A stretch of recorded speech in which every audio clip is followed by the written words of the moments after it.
bohong. Aku hanya memikirkan satu peraturan penting. Kenapa kau lakukan hari ini kalau kau bisa melakukannya besok? Few moments later.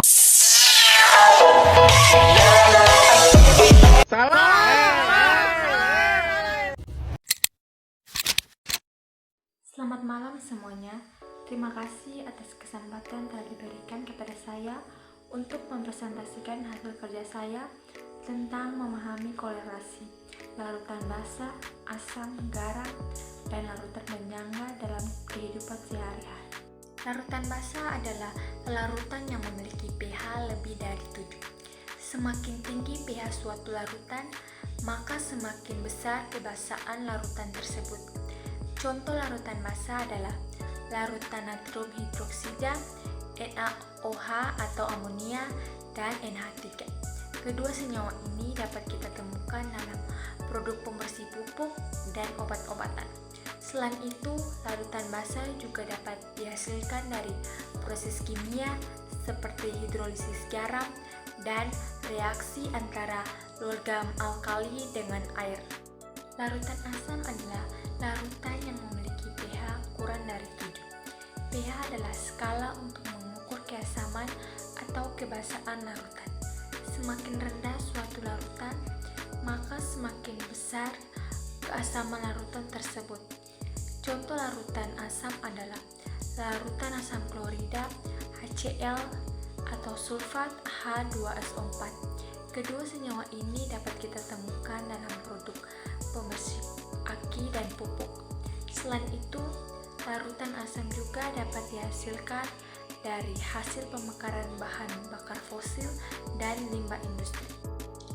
Larutan garam adalah campuran homogen yang terbentuk ketika garam, natrium klorida, NaCl dilarutkan dalam pelarut, biasanya di air. Dalam larutan ini, ion-ion garam terdisosiasi menjadi ion positif, kation, dan ion negatif, anion, yang memungkinkan larutan memiliki sifat-sifat khusus seperti konduktivi.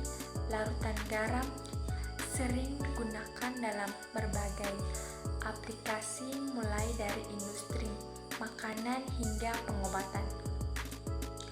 Contoh kasus larutan garam dalam kehidupan sehari-hari adalah larutan garam dapur NaCl merupakan larutan elektrolit kuat karena kation dan anion. Teronisasi secara sempurna di dalam air. Garam digunakan juga sebagai bahan pengawet makanan, bahan tambahan rasa, dan sebagai penyebab rasa asin. Larutan penyangga adalah larutan untuk mempertahankan dan menjaga keseimbangan asam atau pH. Larutan penyangga merupakan larutan yang pH-nya tidak akan berubah sedikitpun meski ditambahkan air. Sifat larutan penyangga dapat membantu tubuh manusia untuk mempertahankan pH-nya meski diberi penambahan zat asam atau basa. Dengan derajat keasaman yang stabil, maka tubuh dapat menjalankan fungsinya dan terhindar dari ancaman penyakit. Larutan penyangga adalah larutan yang mampu mempertahankan pH tertentu dari bahan yang mengubah pH seperti penambahan asam, basa, ataupun pengenceran. Jadi pH larutan penyangga tidak akan berubah meski ditambah asam kuat, basa kuat, atau larutan yang diencerkan.